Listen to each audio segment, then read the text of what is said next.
Olá, amigos do canal Retorno da Glória, que o eterno Deus levante o seu rosto sobre vocês e lhes dê a paz. Bom, meus amigos, antes de nós irmos ao assunto de hoje, eu peço a todos que puderem, é claro, para me auxiliarem e entrarem no primeiro link que está aqui abaixo na descrição desse vídeo, pois vocês vão ser dirigidos para o meu segundo canal e ali vocês poderão assistir o vídeo do pastor que morreu e que anteriormente havia dito que ressuscitaria no terceiro dia.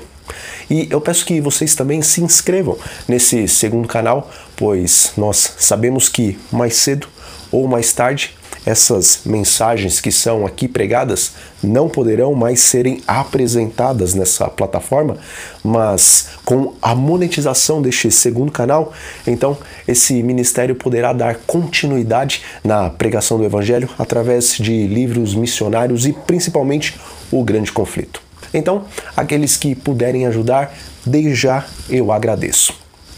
E veja, meus irmãos, o título desse vídeo é um pouco forte realmente, mas essa é uma realidade presente no cristianismo. Pois, enquanto Jesus fazia milagres e multiplicava os pães e peixes, multidões estavam dispostas a segui-lo, não é verdade? E caso ele desaparecesse sem deixar recado para onde iria, essas multidões de interesseiros se dispunham a procurá-lo em todos os lugares, se necessário fosse, para poderem continuar desfrutando das bênçãos que ele lhes concedia. Contudo, ao Jesus dizer as palavras que estão em João 6, versículos 54 e 55, quem comer a minha carne e beber o meu sangue tem a vida eterna, e eu o ressuscitarei no último dia, pois a minha carne é verdadeira comida e o meu sangue é verdadeira bebida. Então, muitos daqueles supostos discípulos e seguidores de Cristo, ao ouvir isso, se escandalizaram e não mais andavam com ele. Portanto, nós vemos que, por mais que Jesus veio salvar o perdido, as palavras da verdade não devem ser em nada minimizadas ou passadas por alto a fim de não escandalizar os ouvintes. E, meus amigos, assim como o evangelho que Jesus pregava era um evangelho que, embora trazia as boas novas da salvação, ao mesmo tempo escandalizava,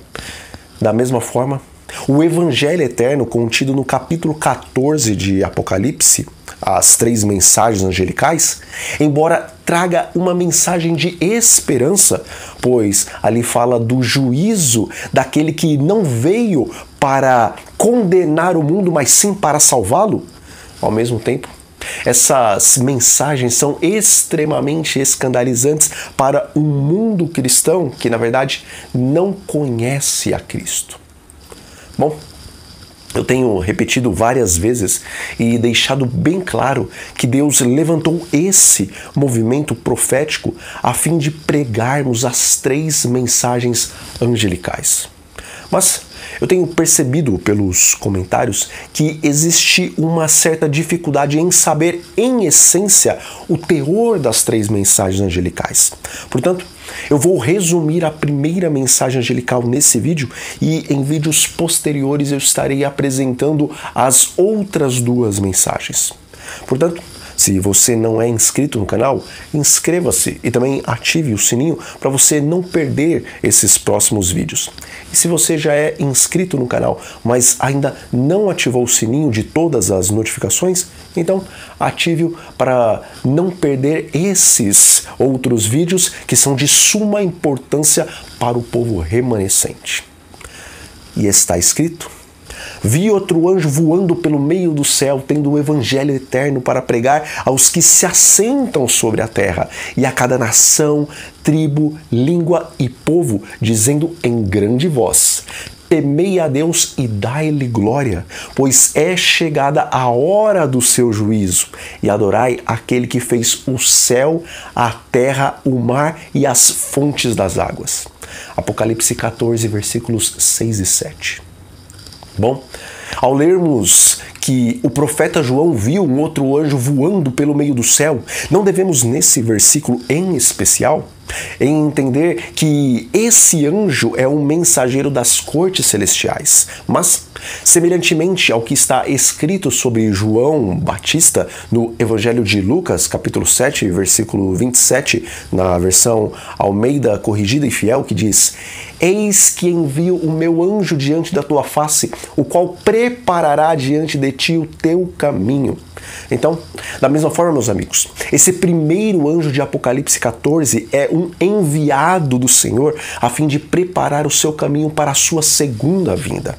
E o fato dele estar voando no meio do céu representa que esta mensagem não deve ser falada ou cochichada aos ouvidos, mas deve ser proclamada de forma que todos que se encontram na terra possam então ouvi-la. E quando o profeta diz que este anjo possuía um evangelho eterno, ele está categoricamente dizendo que as boas novas da salvação não se resumem na vida, crucifixão e ressurreição de Cristo, pois o julgamento, a guarda da lei, a santificação, na verdade, e a vitória sobre todo o pecado conhecido também fazem parte desse evangelho, pois todos esses elementos são apresentados nessas três mensagens angelicais. Portanto, meus irmãos, não imaginemos de forma alguma que as mensagens de autoajuda que hoje tomaram o lugar dos púlpitos são o evangelho que esta igreja deve pregar. Mas, quando todas as três mensagens angelicais forem apresentadas amplamente a cada nação e tribo e língua e povo, então virá o fim. E amigos, quando esse anjo, que é o povo que guarda os mandamentos de Deus e tem a fé de Jesus, diz em grande voz que todos os habitantes da terra devem temer a Deus e lhe dar a glória, automaticamente estamos denunciando o sistema romano, bem como o sistema protestante, os quais substituíram o temor de Deus pelo temor à criatura. Pois hoje não existe mais um verdadeiro e puro cristianismo, mas sim um egocentrismo e um culto ao homem e à razão, mas com uma filosofia que em parte é bíblica. E sendo assim, não devemos em nada nos igualar a estas denominações na forma de pregar ou de dar culto a Deus, pois o sistema religioso das mesmas não está pautado no verdadeiro temor a Deus, mas sim no temor ao homem. E embora existam muitos e muitos sinceros adoradores nessas corporações, ainda assim, nosso dever não é segui-los na maneira em que adora, mas semelhante a como Áquila e Priscila fizeram com Apolo, devemos direcionar a estes zelosos cristãos no verdadeiro temor a Deus. E, meus irmãos, se fizermos um link com o que o sábio Salomão disse em Provérbios 9, versículo 10, o temor do Senhor é o princípio da sabedoria, e se linkarmos isso com o que está escrito em Daniel 12, versículo 3, os que forem sábios, pois, resplandecerão como o fulgor do firmamento, e os que a muitos ensinam a justiça, como as estrelas sempre e eternamente. Então, nós vemos que são os remanescentes que rejeitam o sistema da adoração à razão e à teoria humana que realmente são os sábios, independentemente de terem ou não um diploma de teologia. E são estes que Deus dotará de poder para ensinarem muitos no caminho da justiça. E por conta disso, eles serão resplandecentes como as estrelas do firmamento, pois a gloriosa justiça de Cristo os cobrirá sempre e eternamente. E, meus amigos, ao esse anjo proclamar que é vinda a hora do seu juízo, ou que chegou a hora do juízo de Deus, compreendemos então que esta é uma mensagem que só começou a vigorar plenamente após o outono de 1844, quando terminam as 2.300 tardes e manhãs proféticas do capítulo 8, versículo 14 do livro do profeta Daniel. Período este que começa em 457 a.C., com a saída do decreto de Artaxerxes para reconstruir Jerusalém e também o Templo de Deus, e que se estende por 2.300 anos até a data em que o santuário celestial seria purificado, ou seja, iniciaria o verdadeiro dia da expiação, no qual todo o registro de pecados que foram cometidos por aqueles que tinham fé no Cristo vindouro e por aqueles que creram no Cristo que foi morto e ressuscitado. Contudo, meus amigos, ao esse anjo, que é o povo remanescente, apontar para o juízo, ele não está apenas mostrando que no livro da vida permanecerão os nomes daqueles que tiveram fé no Cordeiro de Deus que tira o pecado do mundo, mas eles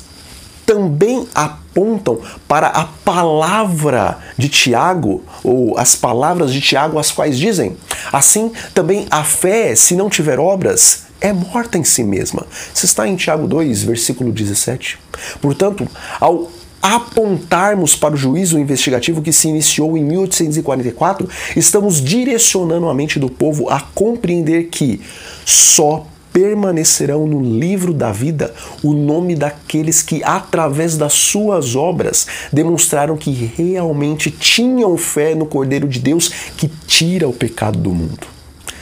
E amigos, quais são essas obras? Bom,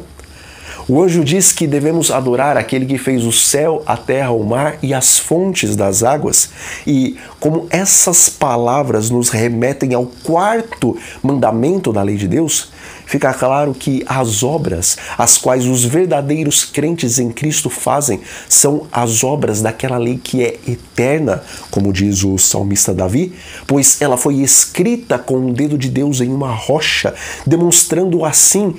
imutabilidade, pois Deus não muda, e eternidade, pois na Bíblia a rocha é símbolo de Cristo e Cristo é eterno. E sendo a lei eterna, o quarto mandamento da lei também é eterno e exige a observância do sétimo dia, que é o Santo Sábado, em contraste gritante com o falso sistema cristão que não teme a Deus, mas que teme somente ao homem e que guarda o primeiro dia da semana, o domingo, o qual é, segundo a própria Igreja Católica diz, o selo da autoridade dela.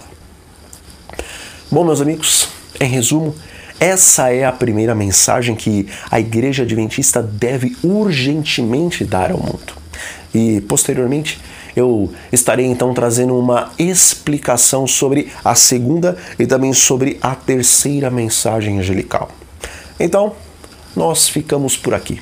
Mas peço que os amigos não se esqueçam de entrarem no link que está logo aqui abaixo na descrição do vídeo para assistirem o vídeo sobre o pastor que disse que ressuscitaria e também para se inscreverem no meu segundo canal, pois, como bem sabemos e como eu já disse, chegará um momento em que essas mensagens, não apenas deste canal, mas de outros canais adventistas, não mais poderão ser apresentadas nessa plataforma e, através deste segundo canal, eu poderei então dar continuidade na obra, só que através da distribuição de livros missionários e, como eu já disse, principalmente do livro O Grande Conflito. Bom, meus irmãos, fiquem então todos sob a paz do Senhor Jesus Cristo. Um grande abraço e até a próxima.